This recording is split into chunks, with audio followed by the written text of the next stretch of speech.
Hello বন্ধুরা, welcome to only sports view. তো এই ভিডিওতে ফুটবল আপডেটস নিয়ে কথা বলবো। বেশ কিছু ট্রান্সফার আপডেট রয়েছে, মোহনবাগান নিয়েও আপডেট রয়েছে, এর পাশাপাশি সুপার কাপ নিয়েও কথা বলে নেব। তো ভিডিওটি সবাই শেষ পর্যন্ত দেখতে থাকো, আর চ্যানেলে নতুন হয়ে থাকলে চ্যানেলটি সাবস্ক্রাইব করে পাশে থাকা বেল আইকনটিকে অন করে পাশে থেকো। তো প্রথমে যদি মোহনবাগানের প্লেয়ার জেসন কামিন্সকে নিয়ে কথা বলে, তো জেসন কামিন্সের সঙ্গে মোহনবাগানের কন্ট্রাক্ট রয়েছে 31শে মে 2026 সাল পর্যন্ত। তো সেইখানে জেসন কামিন্সের সঙ্গে মোহনবাগান ম্যানেজমেন্ট আরও 1 বছরের কন্ট্রাক্ট এক্সটেনশন করছে, তো এরকমটাই শোনা যাচ্ছে।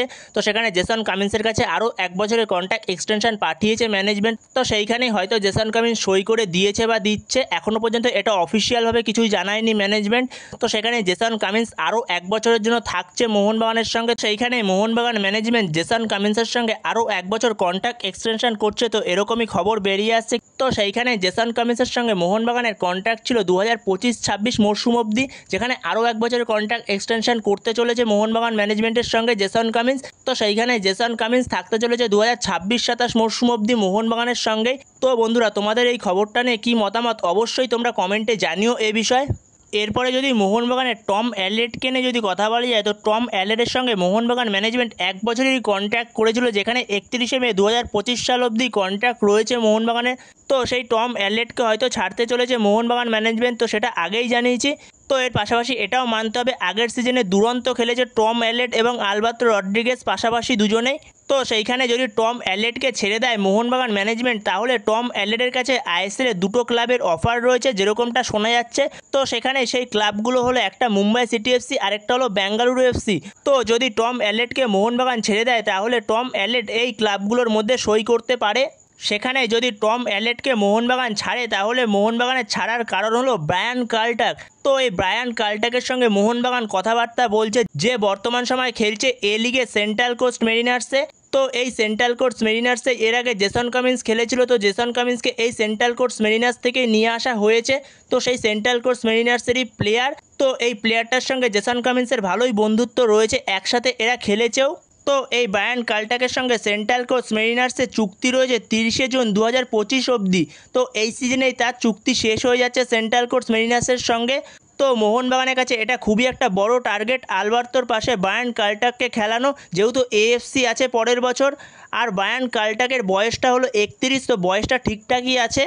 আর এই ব্রায়ান কার্লটাকের মার্কেট ভ্যালু হলো 4 কোটি টাকা। শুধুমাত্র সে সেন্টার ব্যাকই, দুটো সেন্টার ব্যাকেই খেলতে পারে, left centre back, right centre back দুদিকেই খেলতে পারে।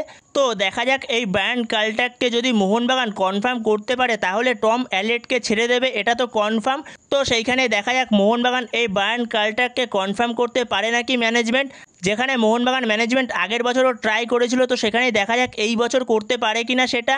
আর এই ডিলটা যদি হয়, তাহলে জেসন কামিন্সের একটা ভূমিকা থাকবে এই ডিলটার ক্ষেত্রে, যেহেতু জেসন কামিন্সের সঙ্গে এর আগে খেলেছে ব্রায়ান কার্লটাক, তারা দুজনই ভালো বন্ধু। তো সেই ক্ষেত্রে একটা ভালো ভূমিকা থাকবে জেসন কামিন্সের এই ব্রায়ান কার্লটাককে মোহনবাগানে নিয়ে আসার ক্ষেত্রে। এর পাশাপাশি মোহনবাগানের নজরে আরও একজন ভারতীয় ডিফেন্ডার আছে, তো সেটা আগেই জানিয়েছিলাম, তো সেটা হলো মেহতাব সিং। তো এটা তো আগেই জানিয়েছি, মেহতাব সিংয়ের প্রতি মোহনবাগানের একটা ইন্টারেস্ট রয়েছে। তো সেখানেই দেখা যাক মোহনবাগান এই ডিলটাকেও ডান করতে পারে কিনা। তো বন্ধুরা, তোমাদের এই ডিলগুলো নিয়ে কীরকম মতামত? তো এই ডিলগুলো কি মোহনবাগান ডান করতে পারবে? তো তোমাদের মতামত অবশ্যই কমেন্টে জানিও এ বিষয়ে। তো এরপরে যদি সুপার কাপ নিয়ে একটু কথা বলা যায়, তো সুপার কাপের এই বছরের প্রাইজ মানি নিয়ে যদি একটু কথা বলা যায়, তো সেখানে সুপার কাপের প্রাইজ মানিতে যে চ্যাম্পিয়ন হবে সে পাবে 25 লক্ষ টাকা, আর যে রানার্স আপ হবে সে পাবে 15 লক্ষ টাকা, আর প্লেয়ার অফ দ্য ম্যাচ পাবে 25,000 টাকা।